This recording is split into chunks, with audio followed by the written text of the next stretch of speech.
I'd like to take some questions. Anybody have any questions? And Tracy, where are you? Oh, she's out there with the, I'm going to want, people have questions. I'm going to want you to ask them through a mic so that everybody can hear them. Tracy, would you be handing the microphone out to anybody that has a question, please? I can really project them. Yeah, but no, we need the mic for the video, I think. Thank you. I'm just wondering, it seems to me that I, and I think in particular of my ex, seem to go back and forth between being the giver, the taker, the caretaker, the needy one, the one, like, that's, I guess, normal? Yeah, yes, we can be a taker in one area and a caretaker in another area. It's like in a relationship, maybe somebody is the caretaker emotionally and the other is the emotional taker. And that same person might be the caretaker financially and the other be the taker. Or it could be sexually, one's the taker and one's the caretaker. I mean, there's so many different areas of relationships. And so, these are just two sides of the same coin.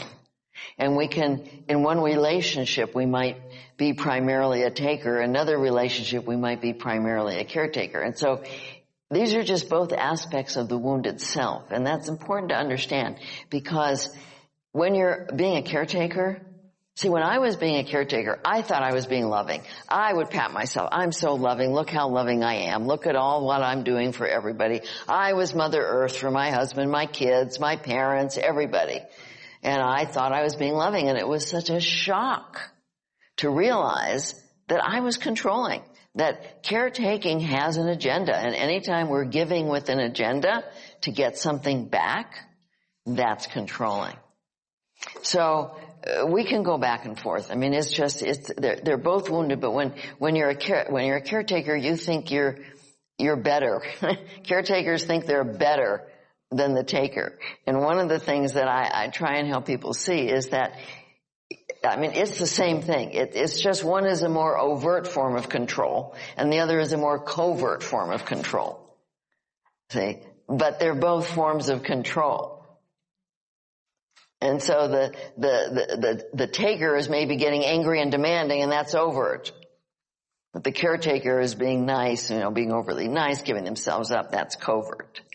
Yeah, we need the mic over here. I don't need the mic. I've been told I have a really loud voice. I know, but because we have a video, I would like to have the microphone. Okay. Thank you. I have a two-part question. Yeah. First one is, I'm not sure what it means to take responsibility. I know when I have a negative feeling, I'm not trying to deny that I have it. I just don't, I'd like to get rid of it. That's my See, and so the wounded self always wants to get rid of the feeling rather than learn from it. So take responsibility means that we want to know what we're doing to cause the feeling. I see. See, that's taking responsibility. Now, and we're going to be talking more about this, but there's two kinds of feelings. What we call the wounded feelings, which is what we're causing, anxiety, depression, guilt, shame, anger, aloneness, emptiness, jealousy. We cause these feelings. Then there's the feelings of life, what I call the existential feelings, the core painful feelings of loneliness, heartbreak, grief, helplessness over other people, sorrow. These are being caused by people or events. But we're not responsible for the fact that they're causing these feelings in us, but we're still responsible for being compassionate towards ourselves and managing the feeling. And that makes perfect sense. Okay. My second part question is, what if I ask the spirit guides and they don't give me the answer? How do I know that they're going to answer me? Well, they always will when you're open to learning, because we live in a sea of information. I mean, it's been scientifically proved, and I can point you to the books where you can see that this is not empty space. This is information. And that information is always here for us when we operate from a high enough frequency. And so if you're not getting answers, then you need to look to your frequency. Either your body or your thinking is keeping your frequency low. But spirit is right there. And for me now, since I've been doing this for so long, I didn't have any spiritual belief. I mean, I didn't grow up with it. And so when I started doing this, I thought, I'm making it up. How can it be real? Spirit's there for some people, but not for me. It's scary to think maybe you're not going to get answers. And then when you do, you don't know where it's coming from. And so I had to do a lot of testing. Like, okay, I'd get an answer and I'd listen and see what would happen. Then I'd get an answer and I didn't listen and see what would happen. And over time, I realized I'm getting real answers here.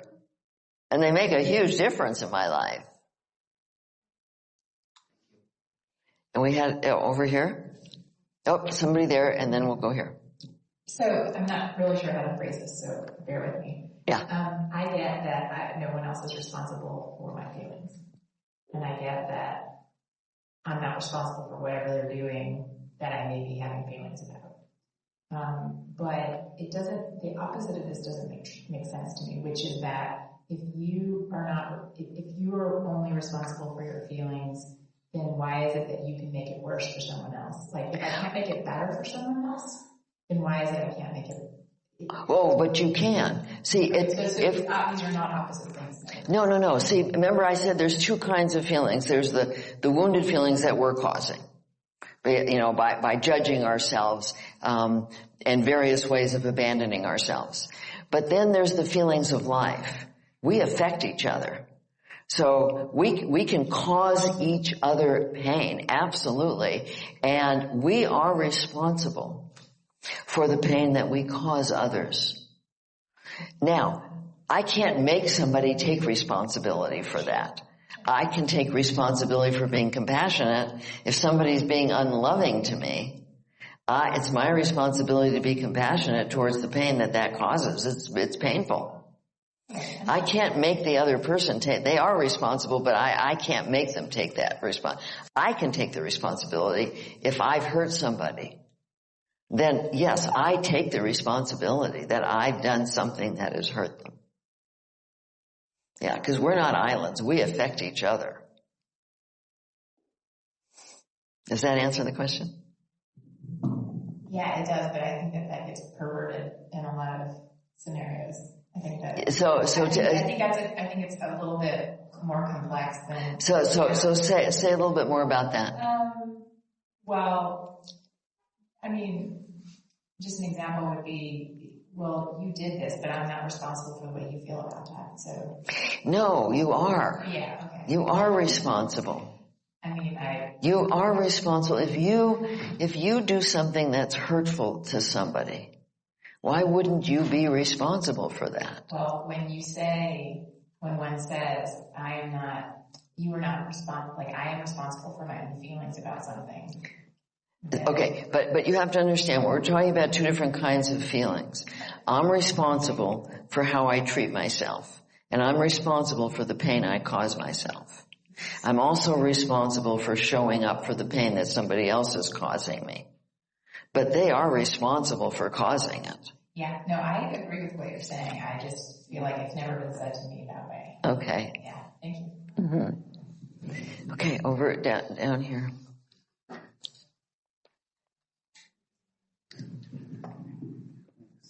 Hi.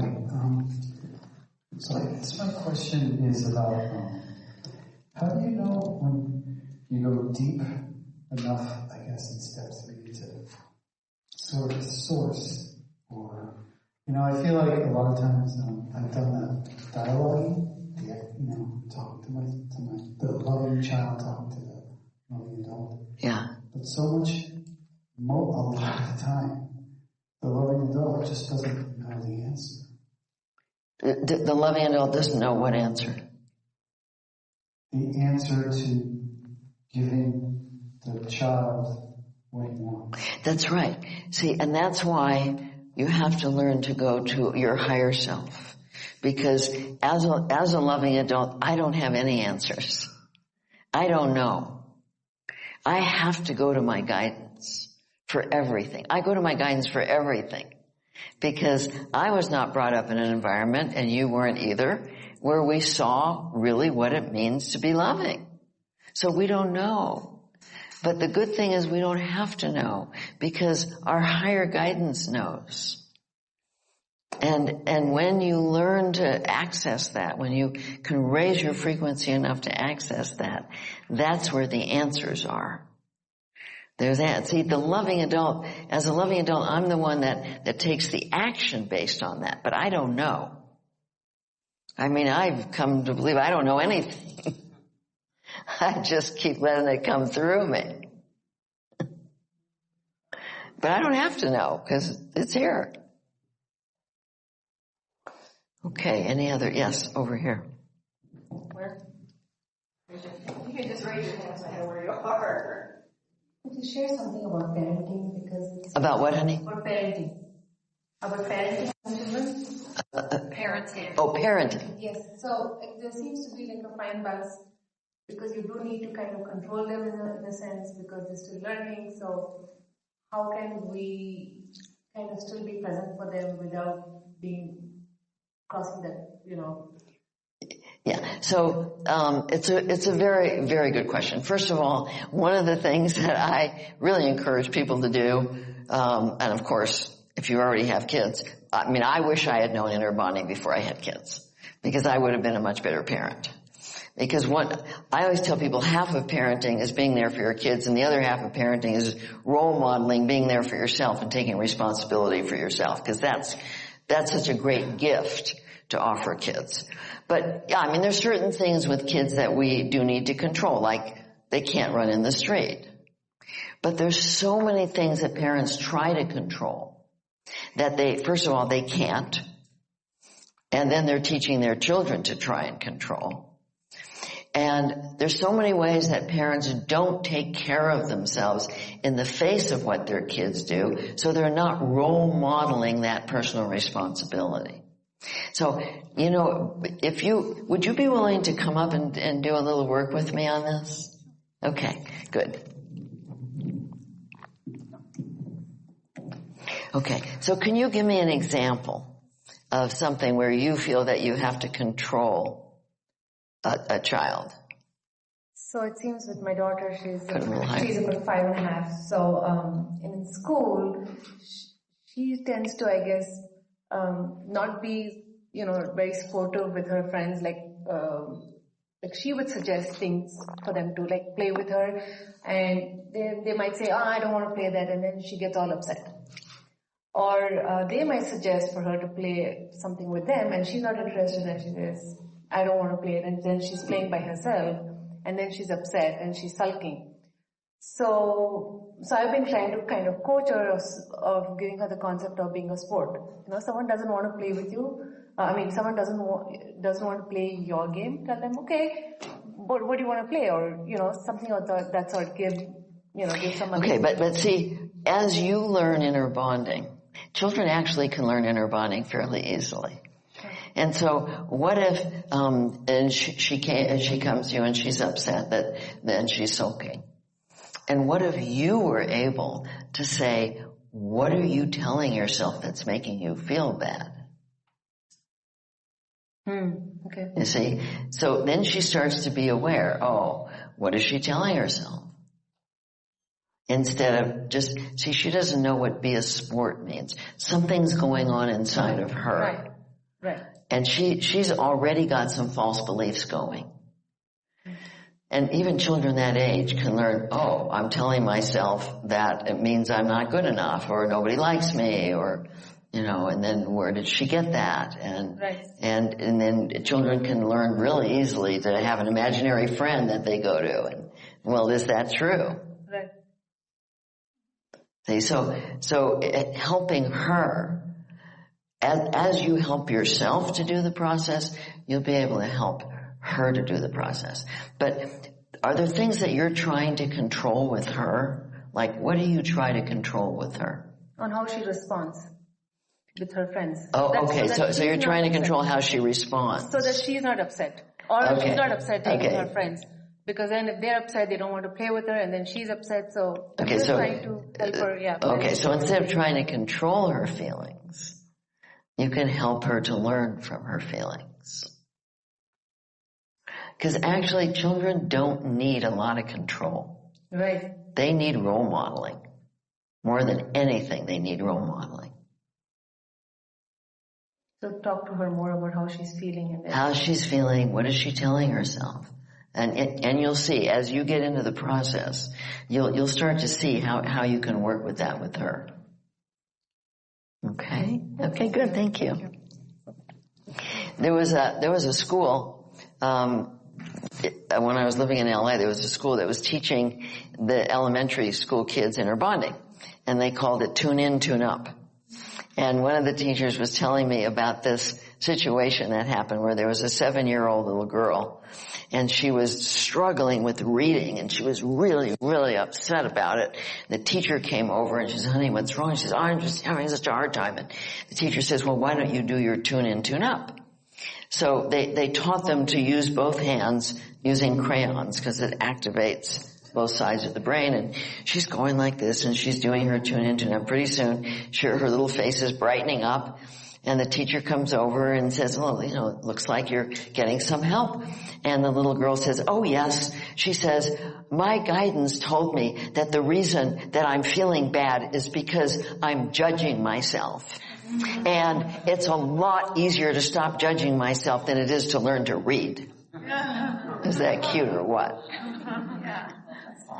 So if a 7-year-old can learn to do that, we can learn to do that, right? Can learn to tune in to what are we telling ourselves? How are we treating ourselves? Any other questions? Is it possible that in the relationships, close relationships, if one is operating from the wounded self and the other is operating from the loving adult, is it possible that at some point, because of the way the relationship goes, the loving adult may revert back to wounded self? Okay, let me say something about relationships. People come together at their common level of woundedness or health. Okay? It's not always easy to see. It's not always easy to see one's own protections, one's own way of being. So if somebody is truly coming from a loving adult state, they're not going to be attracted to somebody who's in their wounded self. Okay? They're just not. And so that's another reason if you're single, well, you're obviously not, but... That's hard to judge. Let's just say that.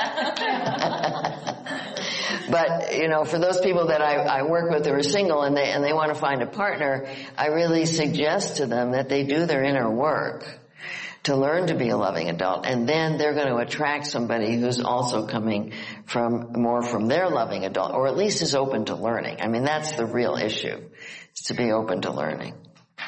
Yeah. Okay, couple more questions? Yeah.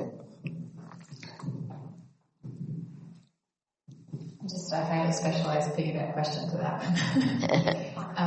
Do you think that that's true to adults, or do you think that's true of children as well? So my former partner and I were together for 31 years, but since we were 14. And so that clearly has played a lot in the demise of our relationship. But we came together as children. Right. We knew each other before that. So right. I'm just curious if you think that people come together at common levels of woundedness or health at any age. Yes. Okay. At any age. But, like what happened with my marriage is, yes, we came together at our common level of woundedness. There was no doubt about it. But I was always searching, looking, learning, growing, and then when inner bonding came in and I really started to practice it, I moved into a completely different state. And he never did open to learning about that. So then, I moved on from the relationship because there was no way to connect again, when you're in two completely different places. Yeah.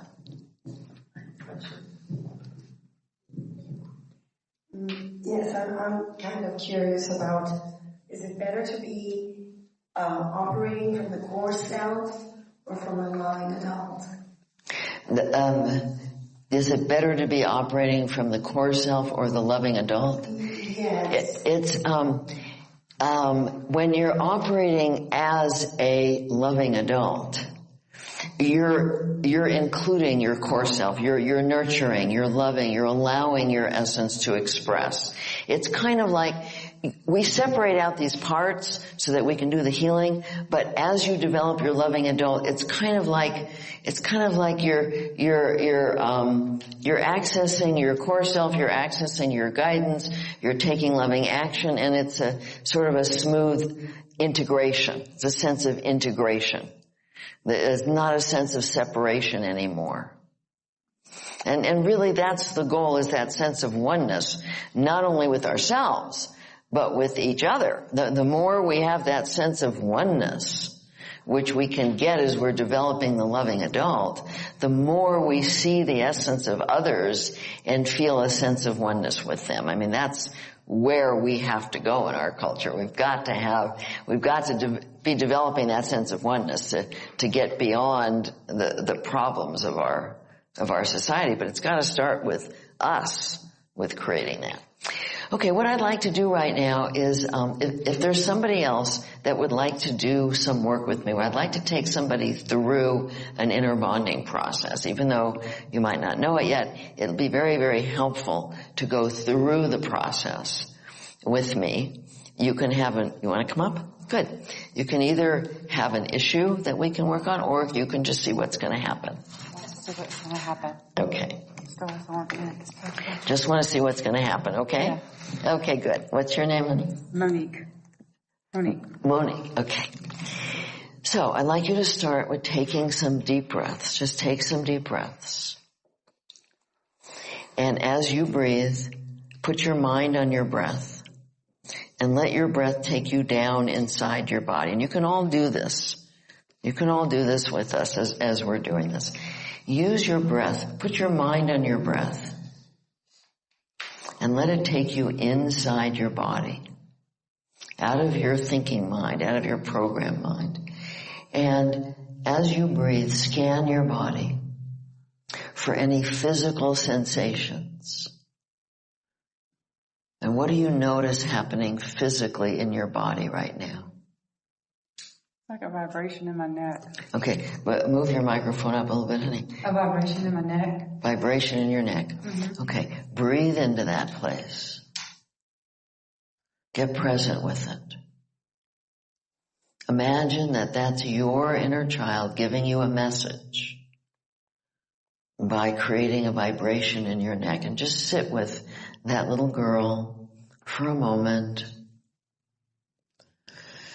And now breathe into your heart and open to learning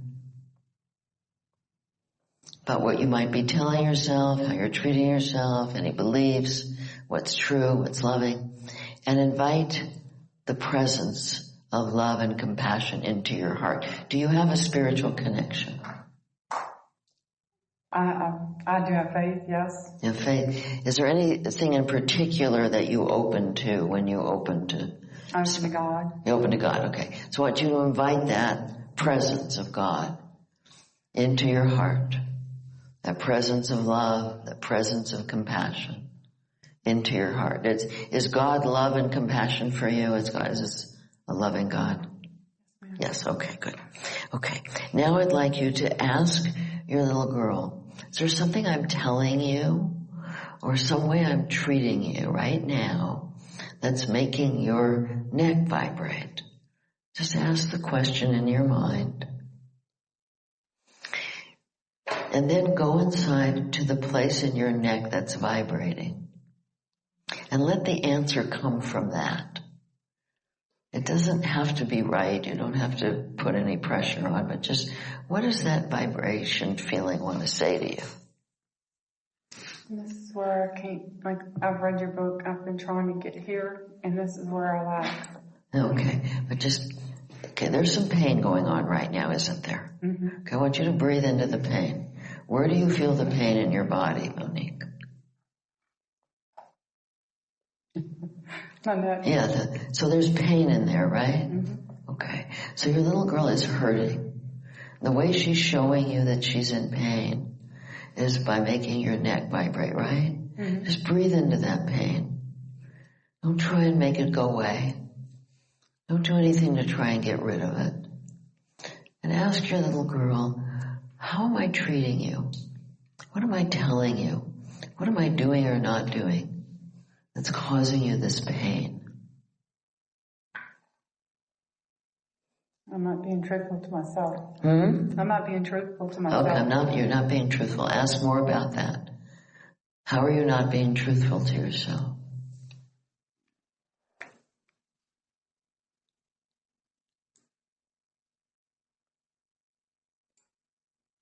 What are you not being truthful about?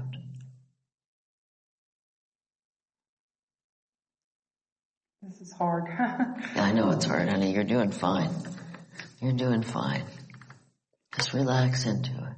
When you say that you're not being truthful to yourself, what does that mean? I haven't been my authentic self. You're not being your authentic self. Yeah. And how are you stopping yourself from being your authentic self? What do you do to not allow that? I take on the other person. Okay. I do what they need, what they want. Take on their likes, take on their what they want. Okay. So your little girl is hurting because you're making other people's feelings more important than hers, other people's needs more important than hers, right? Right. That's hurting her, isn't it? Yes. Yeah. Okay. Now let's go a little deeper with that. How old were you when you started doing that? I started smoking at 13. So. Okay. How old were you about 4? Mm-hmm. What was happening at 4? I lost my grandfather, and he was very important to me. Yeah. And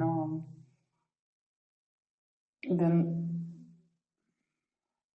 I had a dysfunctional family. I had 2 brothers who were alcoholics, drugs, and it was a lot of attention to that. And I'm just a good kid. You're just a good kid. So you learn to be a good kid as part of your survival. Right. Learn to take care of all these things that were going on around you. Just to be okay, right? Right. But just not to cause any trouble. That what? I didn't want to cause trouble. No, you don't want to cause trouble. That's right. But now the problem is you're still doing that, right? You're still doing that. And see if you can go into that part of you that's still doing that and ask, what do you hope for by taking care of everybody else, by taking responsibility for everybody else's feelings?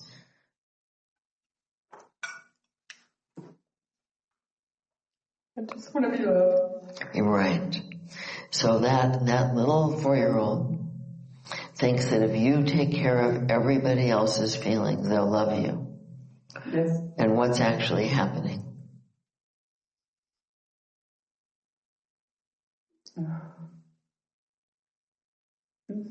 I'm not Getting anxiety. I get. Yeah. So it's not working, is it? No. So let's go to God right now. Just open to God. And ask, is it true that that the only way to be loved is to take care of everybody else? Is that true?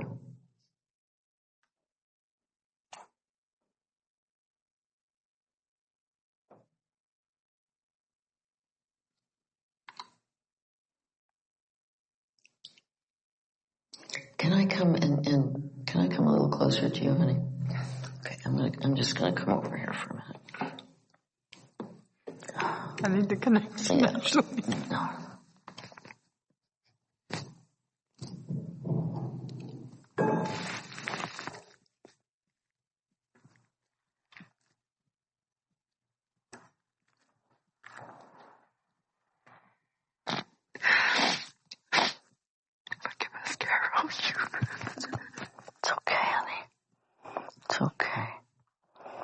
It's okay.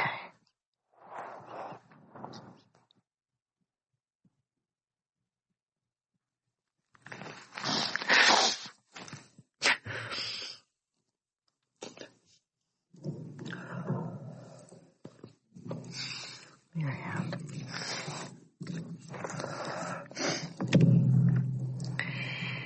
So what's really happening here is that you learned so long ago to try and take care of everybody else to get love. But in doing that, you're abandoning your little girl and she's feeling unloved by you. And that's why she's hurting. She's feeling unloved. And I don't know how to love her. Right, you don't know how to love her. You know how to take care of everybody else, but you don't know how to love her, right? No, because I don't think she's good. You know what I mean? I tell myself all the time, you know, I'm not good enough. I'm not doing the right thing. Okay, so there's one of the false beliefs. I'm not good enough. Right. Okay, I want you to ask God if that's at all true, if there's any way that it could be true, that who you are in your soul is not good enough. He thinks I'm good enough. Yeah. Okay, so who are you going to believe? You're going to believe your 4-year-old wounded self who decided you weren't good enough? Or you're going to believe God? I believe God. Okay, good. Now ask God, what's the first thing that I need to do for my little girl for her to start to feel my love for her? Just one thing. What would be one thing?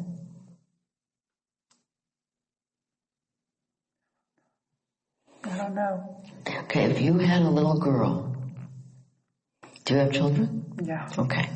So do you have a little girl? Or did you have a little girl? She's 23. Okay, She's always going to be my little girl. Okay. So when she was little and she came to you hurting, what would you do? I'd hug her. That's right. Okay. So the first thing is to get yourself a doll or a stuffed animal and hug her. Okay. The same thing you would do with a child. Just hug her and let her know that she's not alone. Isn't that what you do with your kids? Mm-hmm. You let them know you were there, right? Yeah. So you know how to do that, right? I hope I do. Yeah, well, you did. I can see that you did. Oh, I love her to death. Yeah, I can see that you did. And you held them. I didn't want to leave the same prints. I didn't want to leave the same prints. Yeah, that's right. And I don't think you did. But your inner child needs the same thing as you gave your kids. She needs you to hug her and let her know you're there, she's not alone, and that she's good. How about you start with that? How would that feel? Inside right now. Oh, good, confused a little, just because sometimes it says it's just me. It's okay. But I feel like maybe I'm coming. We need some Kleenex up here. Yeah, thanks. Oh, what happened? Yeah, this is what I was not understanding in the reading of your book, and it's making it easier. Okay, good. I understand. Yeah, good. But we're going to need to get some Kleenex. I mean, we should have had it around the room, and we forgot about it. Here you go, honey. No.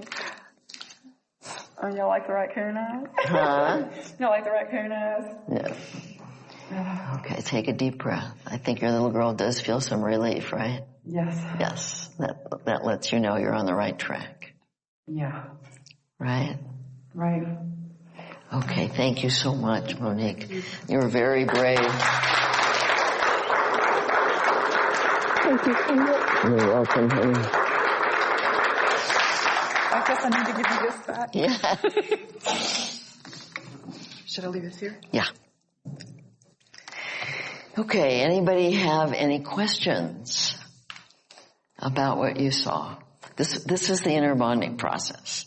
We went through the inner bonding process. This is what it looks like. I had her in step 1 breathe in, and she tuned into the vibration in her neck. I had her in step 2 choose the intention to learn and access the love of God, and then go in And the dialogue, it takes time. It takes time before you really get to what's happening. But she got to it. She got to that. Her little girl is hurting because she's abandoning her. She's making other people more important. She's telling her she's not good enough. These are all ways that we learn to treat ourselves that make us feel bad. And then we went to Spirit, asked the truth, and God said, no, you are good. Well, of course, you can all see it, right? We can all see that she's good. Her wounded self doesn't know it, but I can see it right away in her.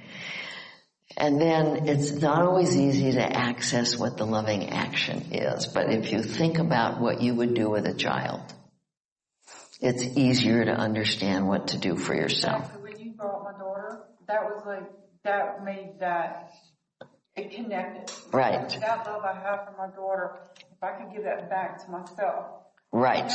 She made that connection. That's right. She's saying that if she can, that made the connection, that if she can remember the love she gave to her daughter and give that to herself. And most people do know what they would do with a child.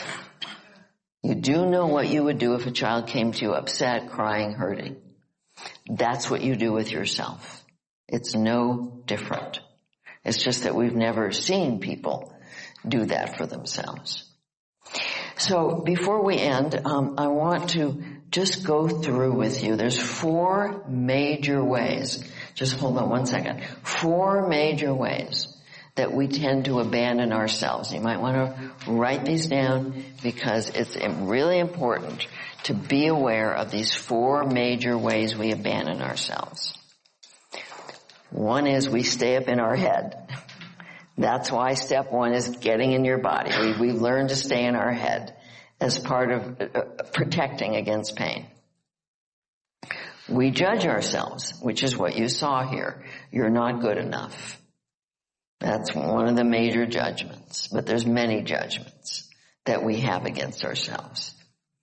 We turn to addictions. She said she was 13 when she started to smoke, okay? We turn to addictions in order to numb out our feelings because we don't know how to handle them. Nobody ever taught her how to handle her feelings. She didn't see that role model. There was chaos in her house. And so she learned to turn to cigarettes and probably other addictions. Everybody learns to turn to various addictions. And then the 4th way is we make others responsible for whether or not we're okay, which is what she learned to do in being a good girl. You see, I'm a good girl so that other people will like me and then I'll be okay. Now, almost everybody does these 4 ways. Almost everybody in one way or another. I haven't met anybody who doesn't. So I would say everybody has learned to stay in their head, to judge themselves, to turn to various addictions, and to make other people responsible for their sense of worth. Okay, so you want to start to become aware because anytime you do any of these, you're creating the wounded feelings. You're creating the pain, the anxiety, the depression, the guilt, the shame, the anger, the aloneness, the emptiness. All of these feelings, these wounded feelings, are coming from those 4 ways of abandoning yourself. Can you start to see that? Okay, good. Okay, we had a question back here. When you were doing this work with that young lady, I was following along also doing work, and it became very clear to me just what you said. I want someone else to do it for me. Yeah, I want love. I don't want to eat well. I want you to serve me good food because you love me. Right. And I'm not going to eat well until you love me. Yes, that's right. So, now that's a big awareness, isn't it? Tremendous. Yeah. Thank you so much. That's great. That's really great. You're welcome. Okay, anybody else have a question or a comment? Yes. So, quick question. So, earlier, you were talking about things that lower the vibration of the body. You mentioned food and thoughts. What are your opinions on music and television? Visual and audio stimuli that may also lower that vibration? Well, it depends. It depends on what you're listening to, and it depends on what you're watching. A lot of TV will lower frequency. Most of the things on TV are going to lower frequency. There's music, there's beautiful music that can help raise your frequency. Here's the thing, there's a lot of things that can help raise your frequency. Being in nature, being with animals, listening to beautiful music, reading spiritual literature, helping somebody else. I mean, there's a whole lot of things that raise the frequency. But in order to have it raised high enough to access your guidance, the frequency of your body needs to be clear, and you have to be in an intention to learn. That's the real key. Once you've made those two choices, other things can support you. Being here, walking out in nature raises your frequency. This is a very high frequency place. So this is a great place to practice this. Well, take walks, practice inner bonding out loud. I always recommend when people do it, they start either in writing or out loud, not in your head. This is a great place to do it. And if you're worried about people thinking you're talking to yourself, just put your phone in your ear and they won't know. I live in a rural area, and I go out every morning, and I have for all these years. Every morning I go out and I do my inner bonding out loud. But I'm rural, so people don't see me talking out loud. But it's a great way to start the day. It's a great way to start the day. It's do your inner bonding work out loud, and it kind of sets the tone for the day. Can you just share something what you do in the morning? What do I do in the morning? When you do that? Yes. So what I do in the morning is, the first thing I do is I do prayer. I pray for the people I love. I pray for the people who I work with. I pray for the planet. I do a lot of prayer. Then I move into gratitude. And I'm very thankful for the many blessings that I have. And then I check in. So I do inner bonding, and I do it out loud. I say, "Hi, sweetie, how you doing today?" I mean, I talk out loud to my little girl. Now, most of the time, she's great because I've learned to take care of her. But 35 years ago, before I did, and I would say, "How you doing?" and she'd be really, really mad at me for all the self-abandonment that I was doing. But now I say, "How are you doing?" and most of the time, I feel a lot of peace inside. And so when there's nothing for me to attend to inside, I go right to my higher guidance. And that's where I spend a lot of time. And I say, and it's open-ended for me at this point. I say, "What would you like to say to me? What more can I do? How can I continue to evolve in my ability to love? What would you like to tell me? What more do I need to know?" And I just stay really open to what Spirit wants to guide me in. And I always get a lot of information. When you say that guidance, do you see someone? That what? When you say that guidance, do you see someone, or you just... Now, at this point, I do not. Now, there's many ways we're going to be going into this in the workshop. I'm going to help you access what would be guidance for you. But for me at this point, I mean, Erica at some point introduced me to what she calls the master teacher. But I don't even visualize anymore. I just ask. Basically, I ask. I know Spirit's there. I mean, I've had so many experiences of even having my life saved numbers of times. And I've tested out Spirit so much, so I 100% know that Spirit is there. And so I just ask and I let it come in. It comes in. But I'm doing this all day. I mean, I don't do anything without asking. And so, the more you do that, the more confident you get that you're never alone. You are never alone. We are always being guided. And we have many spirits or whatever you want to call guiding us. It's not, but I just think of the universe at this point.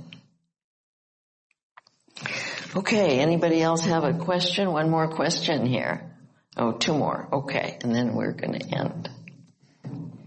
So when I ask myself, because I do ask myself often, like, why are you feeling anxious? Why are you, and I do talk out loud to myself, but often the answer could be something like, well, I'm feeling anxious because I need to do something in the house, or I need to go to the gym. Okay, but you're not asking the right question.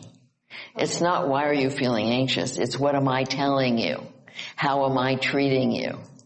Oh. See, if you say, why are you feeling anxious, it's too easy to go to something external. But if you say, what am I telling you? Am I telling you you've got to get this done? Am I putting pressure on you? What am I doing? Okay. That's a different question. I have a huge problem with procrastination and just not doing what I should do. So even if I were to ask myself that, if I knew that I needed to do something, what is that? Okay, so tomorrow, when I ask if anybody wants to work with me, I'd love to work with you on procrastination. I'd love to work with you on procrastination. Okay. It would be very helpful for you. Okay. Okay, and one more question over here. Yes, when you talk about frequency, it makes me think that we have to be in some type of alignment. And basically we're kind of messed up, from living in society and everything. So I'm wondering how, for lack of a better word, how safe do you think it is to get into inner bonding? Like, do you think we need to, meditate first or eat the right foods first so that we can, be at a certain level? No. We can just tap right into it. No. Or is it possible that we can feed ourselves the wrong information? Like, maybe it's coming from the ego, it's coming... No, your feelings are going to tell you. If you're giving yourself the wrong information, you are not going to feel relief inside. You're going to feel bad. Our feelings are instantly telling us whether we're hearing the truth or whether we're hearing the lies. We got two voices inside. We got the voice of love and truth, which is the voice of spirit, and we've got the voice of fear and lies, which is the voice of the wounded self. And it will always lie because it has no access to truth. There is no danger ever in listening to the voice of love and truth. Ever. So it's not just telling me what I want to hear, because sometimes the truth hurts. So let's get the mic. Yeah.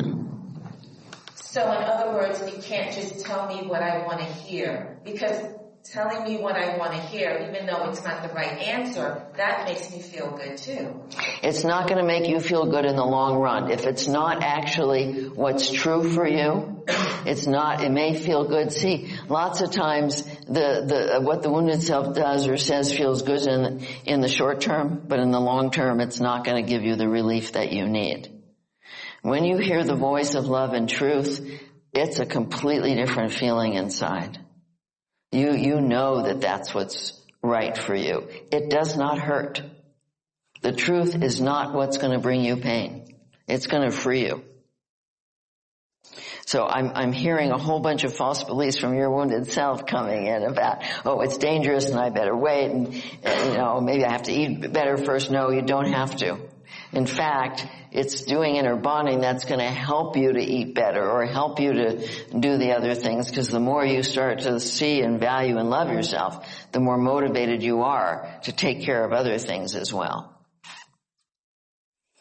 Okay. Okay, everybody. I hope that you all have a wonderful night's sleep. Pay attention to your dreams. Thank you. Thank you. Usually when people start inner bonding, they find that there's a lot of interesting dreams, so you might want to pay attention. Have a great evening. I'll see you at 9:00 tomorrow morning.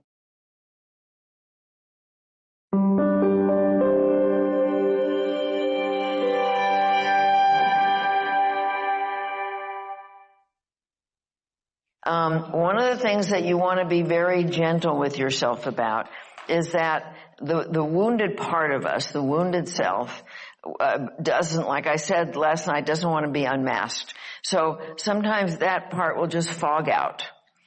And this was brought home to me one time when I was teaching a workshop, and a young man asked me a question, and I answered it, and he looked blank. And he said, would you mind repeating that? And I repeated it, and he looked blank. And he said, one more time, please. And I repeated it, and he said, this must be really important because I can't hear a word you're saying. So that's what the wounded self does. So if you find yourself fogging out, please don't judge yourself. Just gently bring yourself back. Even if you keep leaving, just gently bring yourself back. We do tend to fog out when things hit home. If something really major comes up that you're finding very hard to deal with, please ask me or Tracy for help. We've never not been able to help somebody through something. The wounded self will say, oh, this is too tough, I can't handle this, I'm out of here. So you don't want to allow your wounded self to stop you from being here and from doing this learning. So please reach out for help if you feel that you need it. If something's coming up that feels too painful to manage alone. If you have questions and it's not a question time, write them down. There will be question times. So what we're going to be doing first is we're going to be... you just coming in? No. Oh, okay.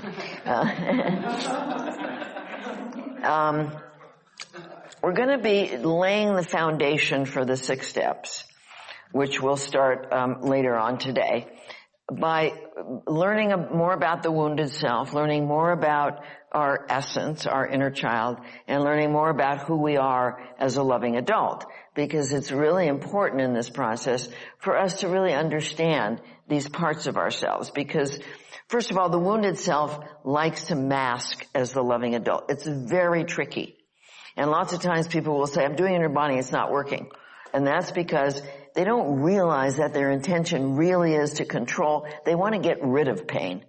And if your intention is to get rid of pain, you're in your wounded self. That's what the wounded self always wants to do, is get rid of pain, rather than learn from it, rather than take responsibility for it, rather than be compassionate towards it and understand where it's coming from. And so it's not always easy when you first start the process to distinguish between the loving adult and the wounded self. So just be aware that that wounded part of us is quite tricky. So the wounded self generally mirrors like what happened when we were growing up, mirrors how our parents treated us or caregivers and how they treated themselves. Sometimes parents were very, very loving towards their children, but completely abandoning towards themselves. You can come into this group right here. Come in. Oh, is that, you're the brother? Go to this group. Okay. You can come into this group right here. Right over here. Yeah, there we go. Okay, so the wounded self tends to mirror how we were treated, but also how our parents or caregivers treated themselves. Lots of times I'll get clients who said, oh, my parents were just so loving, they were there for me, I just felt so safe, and yet they're completely self-abandoning. And so I say, well, how did your parents treat themselves? And then it comes to light that their parents, they were an alcoholic, or they worked all the time, or they were a caretaker, or they were a martyr, and they completely gave themselves up. And so that's really important to see that that's the role modeling. You see, and we learn more from how our caregivers treat themselves, even more than how they treat us. And so it's really important to take a look at that, to see how you're treating yourself, and is that mirroring what you saw as you were growing up, not just how you were treated, but the role modeling.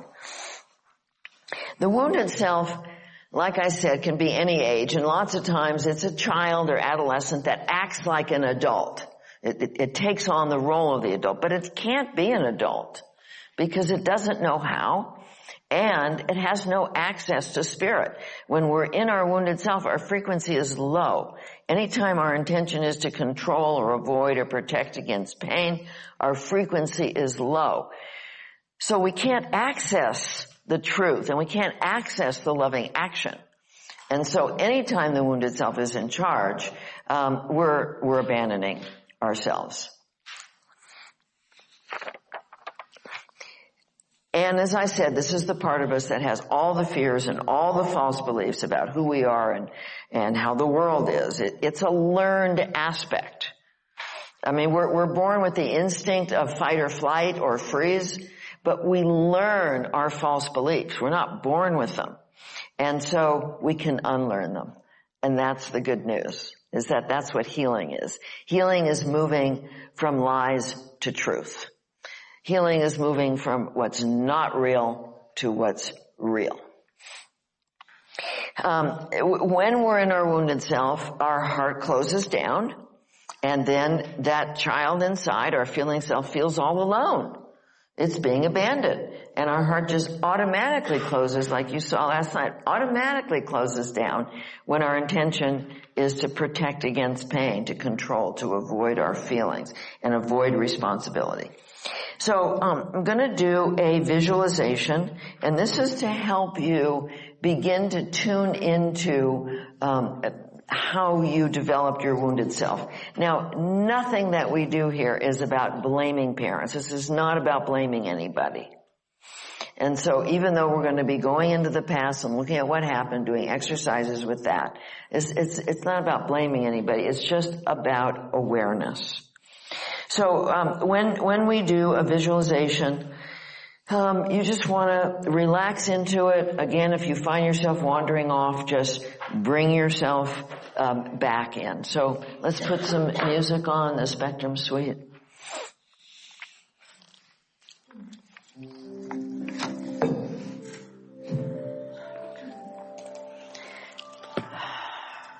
And just get comfortable.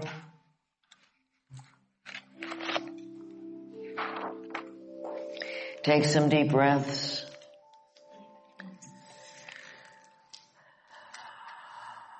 Scan your body and notice if there's any tension anywhere.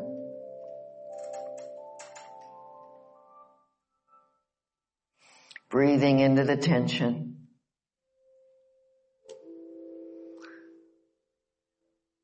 Breathing in relaxation. Breathing out the tension. Just breathe into any parts of your body that feel tense. And breathe that tension out.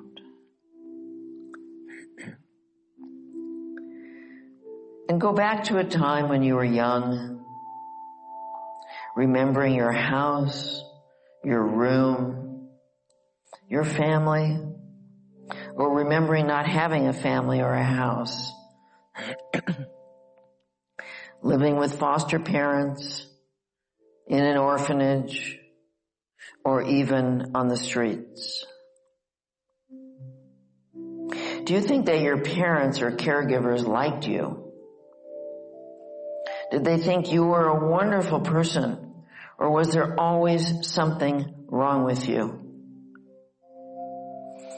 Did you often feel like you were just not good enough? Did you believe that maybe you were even a bad person?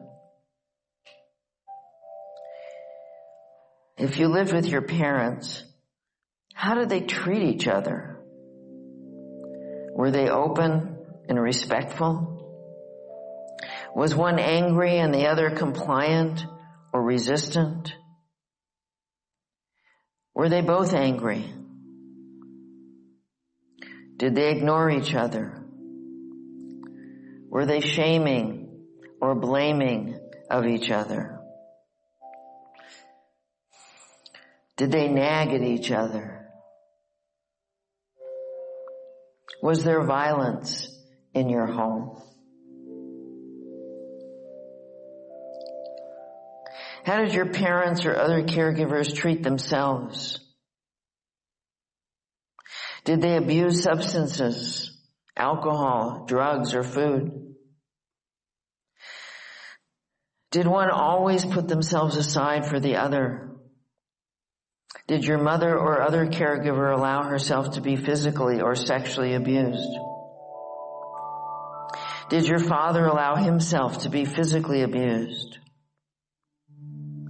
Did either of your parents or other caregivers allow themselves to be emotionally abused? Were one or both always overworked? Did either of them ever play? Did either of them ask for what they wanted? Did you see either of them taking responsibility for their own happiness? Were either of them happy some of the time or much of the time? Was there joy in your home? How did your parents or caregivers deal with pain? Did they see it as weak to show pain? Did you ever see either of them crying? And if they did, were they victims, or did they take responsibility for their pain? Were they there for each other when one was in pain? Were they there for you when you were in pain? Was anyone ever there for your pain? Or did you get the message that they just could not handle their own pain or yours? Did they shame you for your pain and your tears?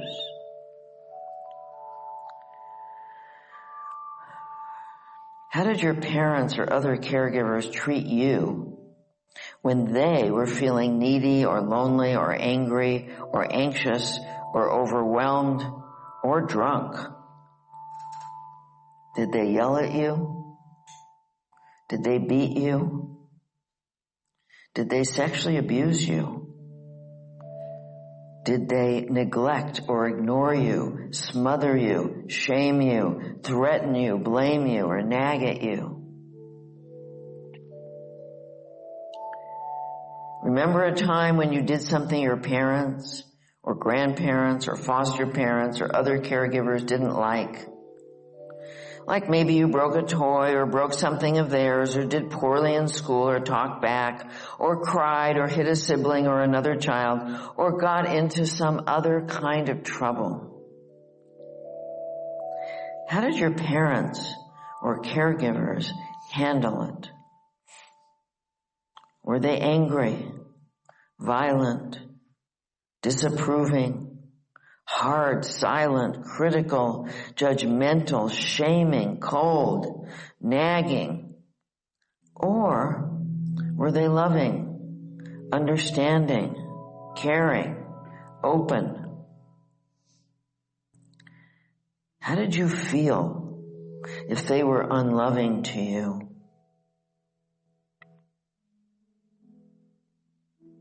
If you had siblings, did you get along with them? Did you have a sibling who was mean to you? Did your parents or caregivers protect you from being harmed by your sibling, or did they ignore the situation?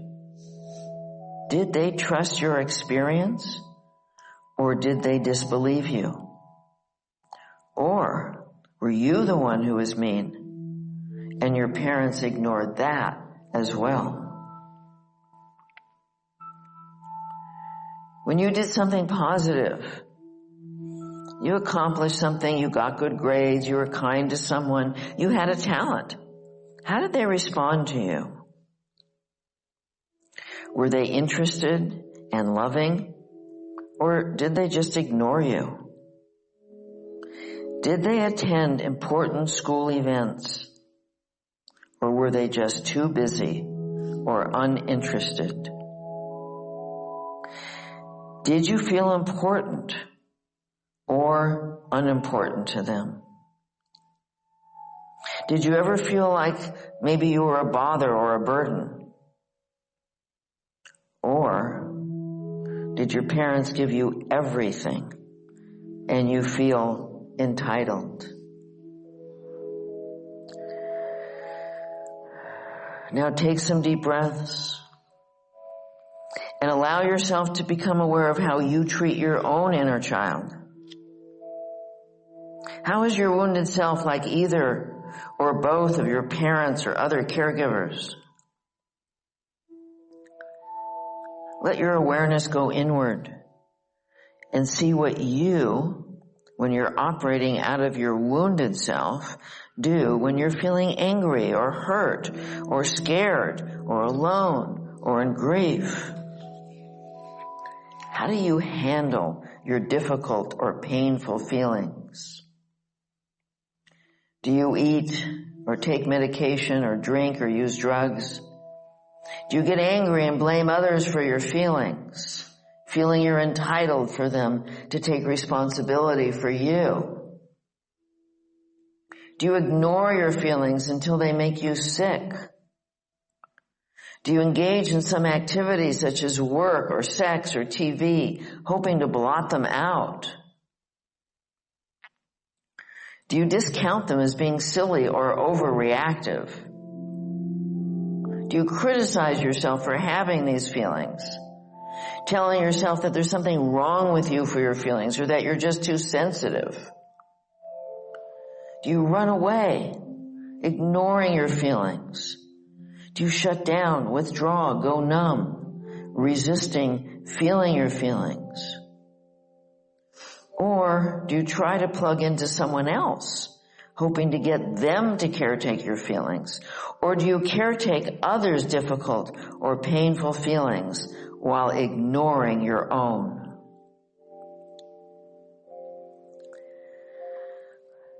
Now allow yourself to feel that child within you. Breathing in.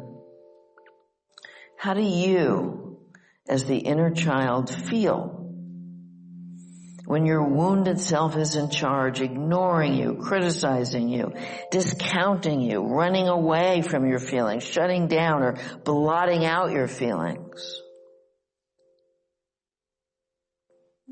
How do you feel when your wounded self is shaming or indulgent? Do you feel alone, empty, sad, anxious, unimportant, angry, depressed, numbed out, victimized, scared, overwhelmed? Move inside your body and feel what it feels like to be alone within your body with no loving adult there to love and care for you.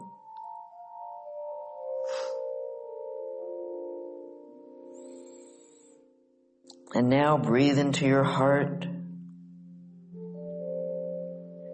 moving into a loving adult state, opening to learning, and see your wounded self and your inner child compassionately embracing these aspects of yourself,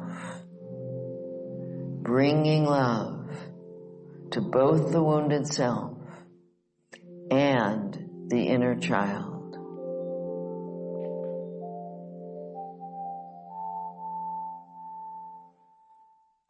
And when this feels complete, open your eyes and come back into the room.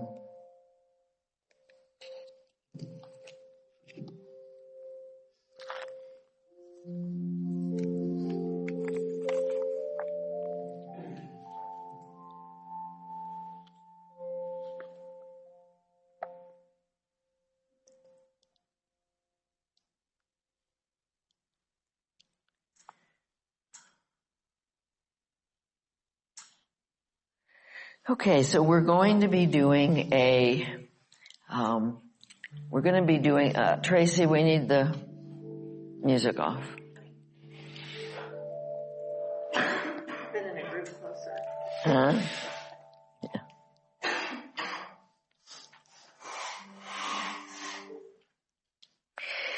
So we're going to be doing a little exercise. You're going to be pairing off, which is why we need an even number. We're going to be pairing off with a partner, somebody that's in your group. And I'd like you to take your workbook out and look at page 6, number 1.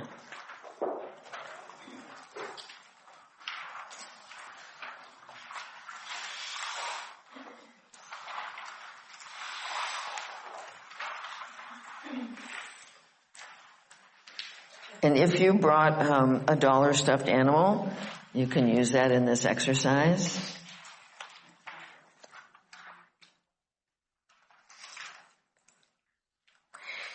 So you're going to be working with a partner, and what you want to do when you're the silent one is you want to just let whatever that person is feeling come through you and release it. Just give it up to spirit.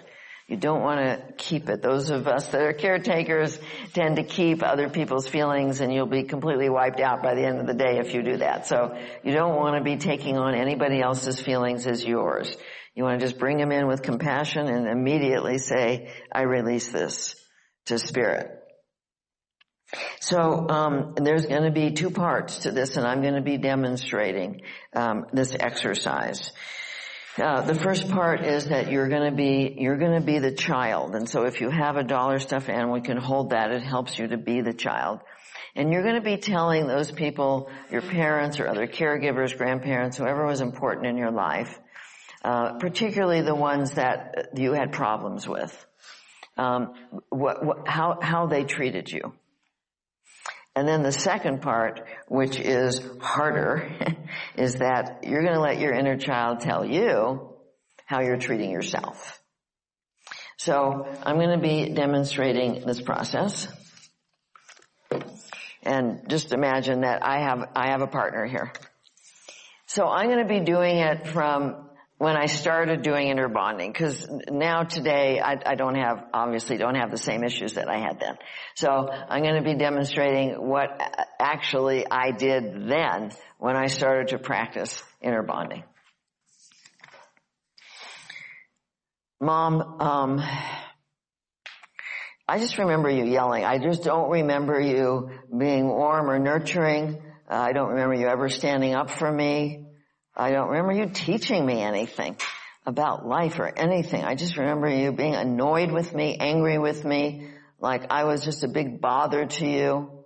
I don't remember you holding me. I just don't remember warmth. In fact, I can remember not even wanting to be held by you because it felt like you were just a black hole sucking the life out of me. So I don't think I even went to you for that. You never wanted to know anything about my feelings. My feelings didn't count. Just yours did. And Dad, you were a pretty good dad for the first 12 years. But then you got it into your head. You told me later that you read that in some Indian tribe the fathers taught the daughters about sex, so you decided that was your right.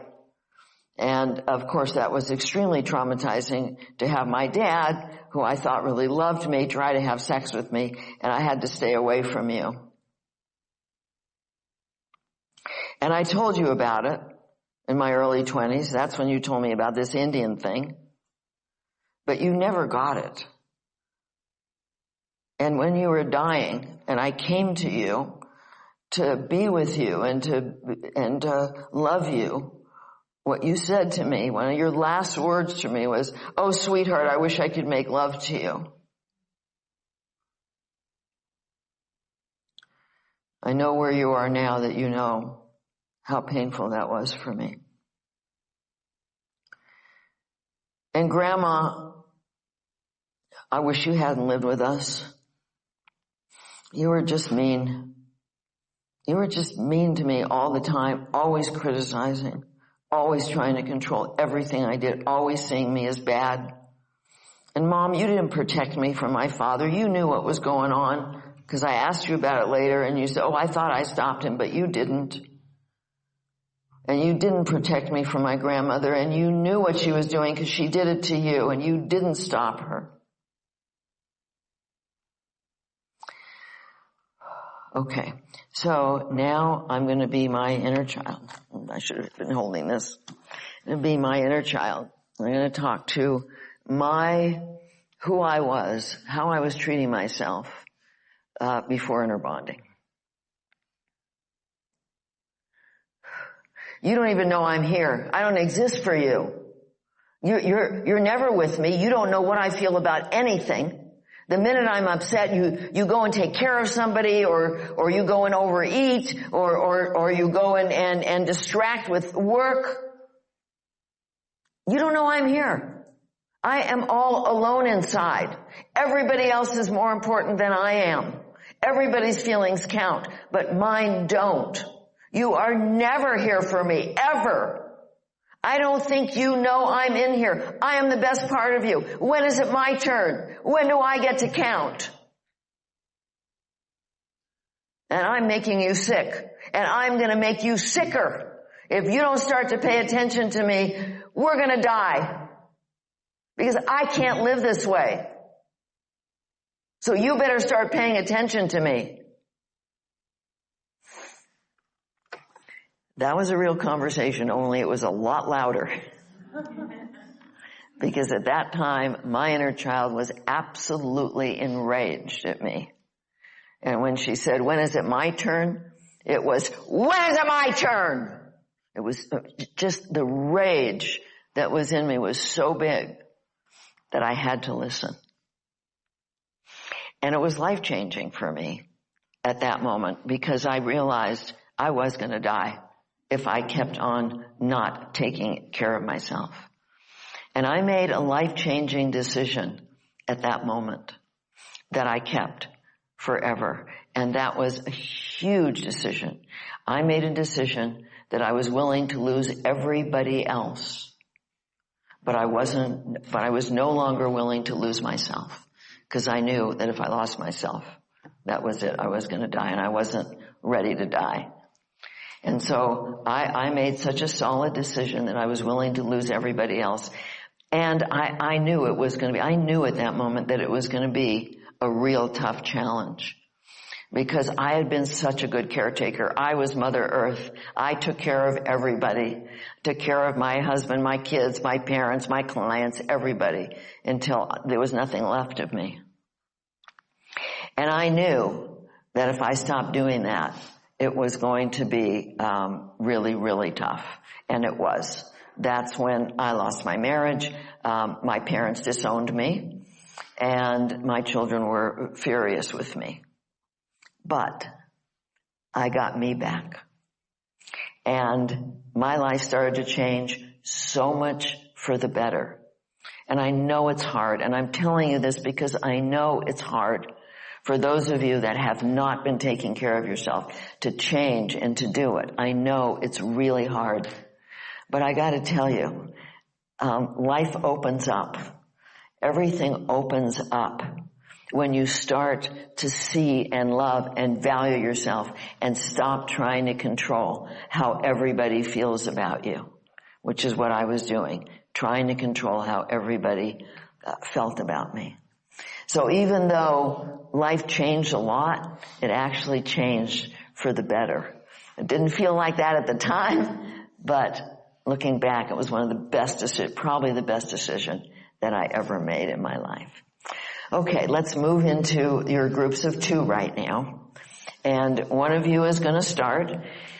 And one of you is going to talk to your parents or caregivers. And I'm going to time this. So you keep going until I ring the bell. And then the other person will do the first part. And then the first person will do the second part, and then the other person will do the second part. So just keep going until I tell you, until I ring the bell.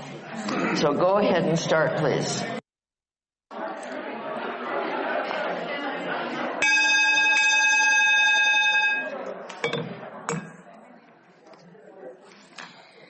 Okay, so one of the things that we want to be aware of is how do we treat ourself when we're in our wounded self? How do we abuse our inner child with our inner dialogue? So I'd like you to turn to page 7. One of the things that the wounded self often does is if you grew up with authoritarian parents, you better do this, you better do that, you got to be perfect.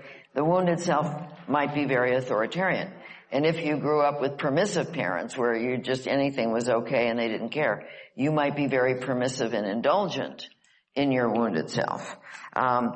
Sometimes if you grew up with very controlling parents, you created a lot of resistance. And one of you was talking about procrastination last night. And that's where resistance comes from, because resistance means, okay, I'm not going to let you control me. Unfortunately, what happens is that we create a controlling part of ourselves that tells us what to do, and then we go into resistance to it. And it's like an inner power struggle going on. So I'd like you to turn to page 7 and fill out what applies to you now in terms of your inner dialogue.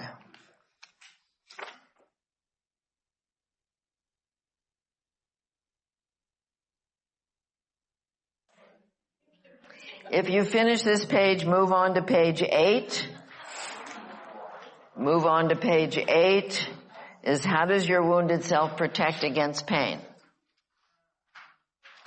What do you do when there's no loving adult to learn from and manage the pain? What do you do to avoid it?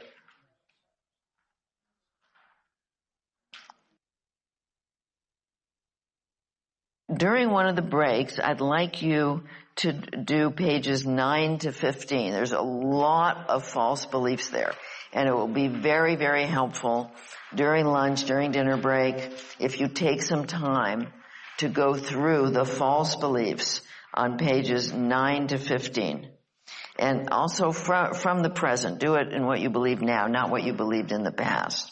False beliefs are beliefs that are no longer serving you. They might have been true as you were growing up, like maybe if you expressed a feeling, you got punished, but it's not true now.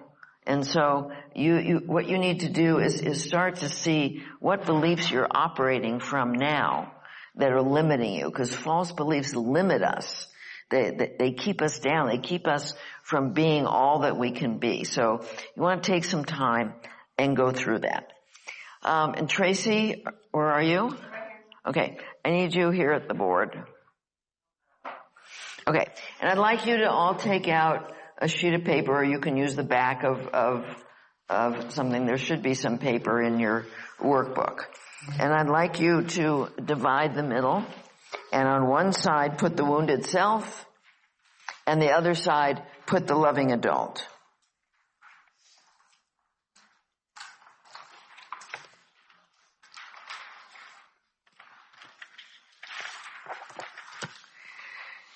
So I'd like you to just think about and call out, what are the characteristics of the wounded self? When we're in our wounded self, what are we like?